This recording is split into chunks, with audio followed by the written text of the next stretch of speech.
ద్వేషిస్తున్నావా, ద్వేషించబడుతున్నావా? దూషిస్తున్నావా, దూషించబడుతున్నావా?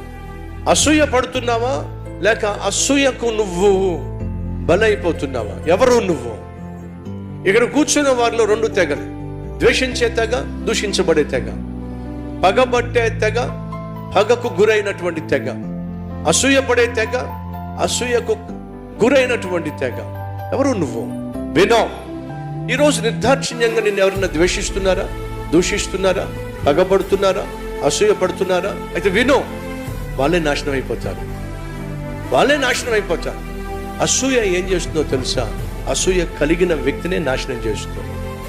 సహోదరి సహోదరులు చెప్తున్నా, మీ అక్క కావచ్చు, అన్నయ్య కావచ్చు, తమ్ముడు కావచ్చు, చెల్లి కావచ్చు, బంధువు కావచ్చు, లేదా స్నేహితుడు కావచ్చు, వర్ధిల్లుతున్నా, పైకొస్తున్నా సంతోషించు, మనస్ఫూర్తిగా షేక్ హ్యాండ్ ఇవ్వు.